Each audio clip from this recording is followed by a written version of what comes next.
I unintentionally caused a war between my family and my brother's wife's family with one innocent text message. So my brother's wedding happened 2 days ago, and it turned into a complete chaos, which I know even though I wasn't there. You might wonder why I didn't attend the wedding if it's my brother's.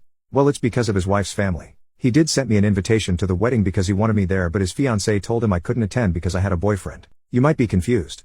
But I'm a man. A bisexual man to be exact, and I have a boyfriend who I wanted to bring to the wedding. She said even though she doesn't have a problem with that and he doesn't have a problem with that, her extremely religious parents who already forced her to do the wedding in a church would most likely banish us from the wedding and cause trouble between our families. After she told him that my brother told me I couldn't attend and told me why, you might think I was angry. The truth is I was relieved. I hate going to big events with lots of people because of my social anxiety, and I already was used to not being able to attend certain events because of my sexuality, so it was nothing I haven't heard before. So the day of the wedding I stayed at home with my boyfriend. It's worth mentioning my parents apparently didn't know I wasn't attending the wedding. I was chillin' at home cuddling with my boyfriend when I suddenly got a text message from my parents asking me where I was, because they couldn't find me at the wedding party. I told them I wasn't attending the wedding and asked if my brother hasn't told them anything. They said no and asked me what happened. I didn't see any reason to lie, so I sent them a text message telling them exactly why. Now I have to admit I don't exactly know what happened after I sent them this message because they read it but didn't reply. And why do they care in the first place? They didn't notice I wasn't there before until the wedding was already over. They only noticed when the wedding party started. However, apparently my parents talked to my brother about it and all of a sudden my absence was the main topic of the wedding party. From what I heard, two fronts formed. On the one hand my parents and the rest of my family against the family of my brother's wife, and apparently he as a husband now felt compelled to take her side and tried to argue in her favor. It's crazy to think that I was just sitting at home living my best life with my boyfriend while all of that crap went down on his wedding. The wedding party was ruined and my brother appeared on my door angrily screaming at me, asking why I felt the need to ruin his wedding. I was confused and asked him what happened and he told me everything. I told him it wasn't my intention. I just told our parents what happened because they didn't know and wanted to know where I was and I thought he told them beforehand. He screamed at me that I ruined his wedding. I told him it's not my fault, he wasn't honest with them. I just respected their wish to not attend the wedding. I couldn't know it would go down like this because like I said, I couldn't attend several events before because of my sexuality and my parents never said anything about it, so I thought it would be the same thing here. But I gotta admit it's kinda sweet that my parents and the rest of my family stood up for me. They haven't done it before. That's a more than welcome change. But I still feel kinda bad because apparently I really ruined the wedding party. Update: so after my brother's visit, his wife and him went on their honeymoon. And the way the wedding party went might have been even worse than I imagined. What happens now is incredible. When I said in the main post that two fronts had formed, I only meant that metaphorically, of course, but it's no longer that. While nothing much interesting happened in the first 2 days afterwards, the terror started as soon as my brother and his wife went on their honeymoon. My mom and my dad visited me and told me how the wedding party escalated and they were so close to physical violence. I thought it was funny at first, but this truly bothers me. I also want to point that you did a great job at convincing me it's not my fault, but hearing my parents' side still gave me a bad feeling in my stomach. However, like I said, the terror started shortly after they went to their honeymoon. And when I say terror I mean that my sister-in-law's family found both my Facebook and Instagram account and started spamming me with hateful messages. I received insults and hateful messages from various different accounts who all had one thing in common. They all had somewhat of a Christian theme and all of them had the same last name. So it wasn't hard to find out whose accounts it was. Mainly because I don't know my sister-in-law's family at all. I only know her and I know her parents were homophobic Christians. But whatever. They not only started attacking me, they also found the account of my boyfriend from my account because we're linked as a couple and started to send him the same messages. The messages contained on one side typical bigot stuff like, "You're burning in hell for your sins." One even called me and my boyfriend two devils in disguise. The other side were just blatant insults. You get the idea. I called my parents and told them what they are doing. Then I sent a text message to my brother with screenshots of the messages his wife's family sent me, to which he replied that I shouldn't disturb him with that during his honeymoon as I already destroyed his wedding party. I couldn't believe it. He was just like them. He did send me an apology after my mom told me she called him. But none of this is the main reason I'm giving you this update this early. Because I got a call this morning from an unknown number. I hesitated because I thought it was one of them. And I was right, but it was none of the people who insulted me. I heard a woman's voice who introduced herself as the half-sister of my brother's wife. She said it didn't go unnoticed what her family was doing and she wanted to apologize for them. I told her I'm not going to tell anyone in her family about this and that I don't blame her for her family's actions. She thanked me and hung up. I don't know why, but I have this feeling she only did this to protect her family from being reported. My mother wrote to me earlier that she wants to report the insults and the harassment of these people and that she demands for my brother to divorce his wife or she will disinherit him from her will because that's not how she raised him. A little radical in my opinion, but I understand where she's coming from. This entire thing escalated so much it's unbelievable. Update 2. It's been a few days. First of all, me and my boyfriend are fine. Luckily for us they didn't go any further than their text messages. My mom filed a report against them.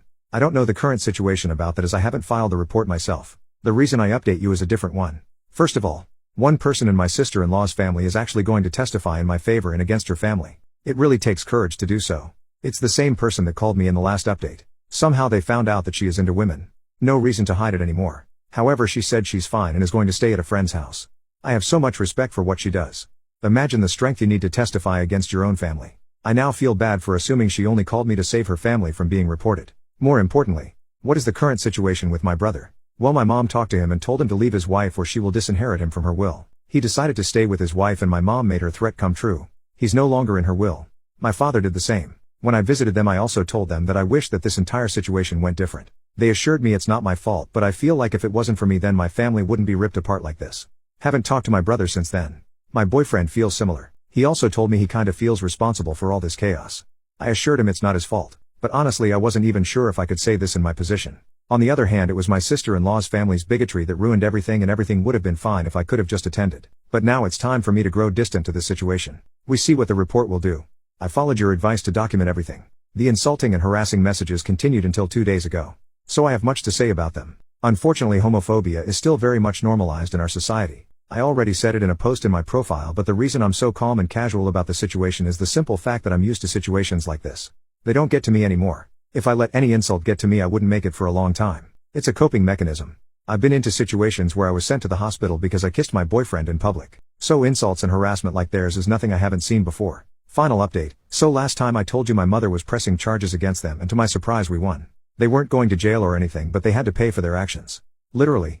There was one incident where my sister-in-law's dad was actually trying to find out where I lived and asked my brother who told him. Only God knows what he would have done to us if we still had lived there. But in the time span of the last 2 months, me and my boyfriend moved to a different place which my brother didn't know anything of. Also, their social media accounts were deleted. However, I don't know if this was part of their punishment or if they did it themselves.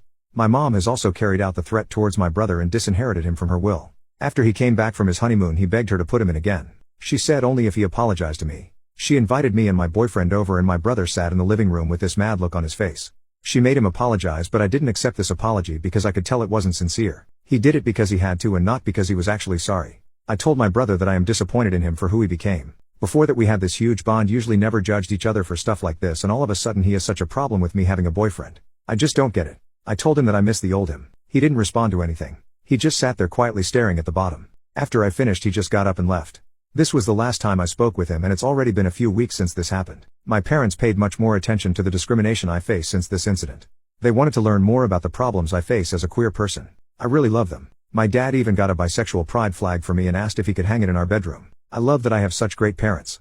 I just wished for my brother to become the person he once was. By the way, since the case with my sister-in-law's family is over, I didn't heard anything about their lesbian daughter. She supported us during the process, but we lost contact afterwards, and I just hope she's fine. New update. The final update of my story happened 6 months ago, and I figured some of you might be interested in how things are currently going. There have been some things that happened. First of all, I want to give you an update about the sister of my brother's wife.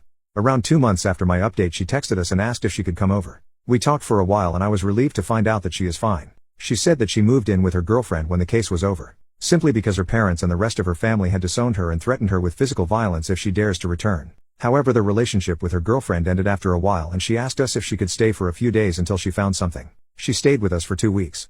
During that time, my parents had visited us and offered her to stay with them because they had a big house with some free space.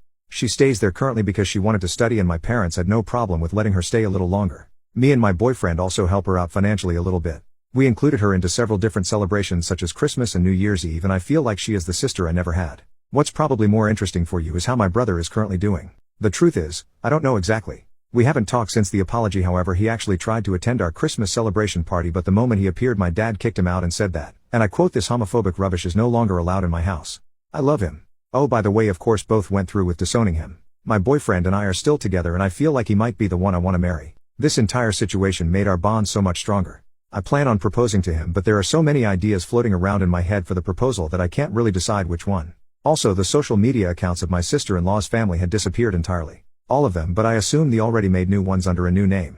I'm just glad all of this is finally over. I don't have any compassion left for my brother. I just wish he had never developed this way. Everything that happened to him, he brought it on himself. If you guys want, I can update you when I'm engaged. Thanks for reading. Wish you all the best.